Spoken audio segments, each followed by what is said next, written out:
bọn này thưa cá bằng 7 máu bên thằng ấy giúp làm thế lên game hay đi bà bọn này trong đi chậm rãi cài với tranh cài tầm lọpនឹងចេញបងមិនដាក់តនីយទេប៉ុន្តែបើបងណៃនៅតែធ្វើអញ្ចឹងអត់ទៅមុខជាទូទៅជាយុវជនធ្វើរឿងពីរទី1ធ្វើរឿងសម្រាប់បច្ចុប្បន្នទី2សម្រាប់អនាគតពីរហ្នឹងក៏មើលស្រាលបងបញ្យល់បើបញ្ជាក់ម្ដងទៀតរឿងហ្គេមស្អីហ្នឹងគ្មានប្រយោជន៍គេលេងហ្គេមបានលុយប្រហែលអាហ្នឹងជានុយគេដាក់ឲ្យបងណៃដូចគេដាក់នុយត្រីស៊ីហ្នឹងកវត្តចោលទៅគ្មានប្រយោជន៍ទេឥឡូវបងបញ្យល់ដល់ពីរចំណុចមិញកុំឲ្យខាតពេលបងណៃจะធ្វើការបច្ចុប្បន្ននេះប្រាក់ខែបានតិចតួចបាន300ហេច្រើនទេតាប៉ុន្តែតិចមែនបើបងណៃមានគ្រួសារមានអីទៅណាអត់គ្រប់ទេ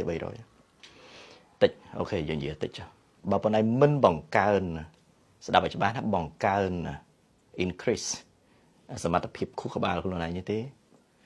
បងណៃនៅតែអញ្ចឹង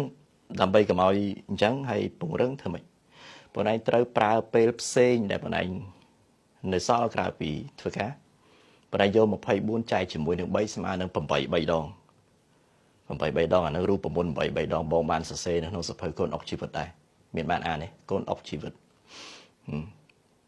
ញ្ចឹងបងបានប្រើ8ម្ដងសម្រាប់ធ្វើការអានឹងគឺសម្រាប់បច្ចុប្បន្នណាបងណាបងឯងធ្វើការបានលុយ300យកមកចាយ300ហ្នឹងចាយអស់គ្មានសល់អីទេទៅណាចាយសល់ថ្ងៃទៀតអញ្ចឹងអាហ្នឹងសម្រាប់បច្ចុប្បន្នបងបានធ្វើហើយប៉ុន្តែសម្រាប់អនាគតបងអត់បែរទៅជាដេកវាទៅលើសុខភាពដេកច្រើនពេកប្រយ័ត្នមួយជាតិនេះមិនកើតមកសម្រាប់តែដេកទេណាប្រើទ្រឹស្ដីស្រួលព្រោះអ្នកខ្លះថាដេកតិចធ្វើការច្រើនឆាប់ងាប់អាហ្នឹងទ្រឹស្ដីបតគ្រប់ត្រូលទេទ្រឹស្ដីហ្នឹងបងគ្រប់ត្រូលមកប៉ុន្តែបងអត់មានពេលនិយាយឡើយទេឥឡូវបកមកវិញ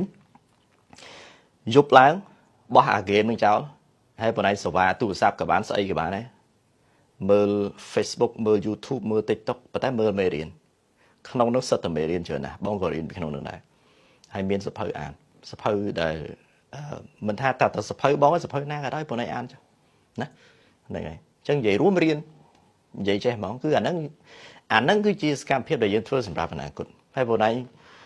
អត់ធ្វើអញ្ចឹងផងហើយបងឯងចង់ទៅរីកចម្រើនដល់កម្រិតណាទៅរួចទេបងអត់រួចទេ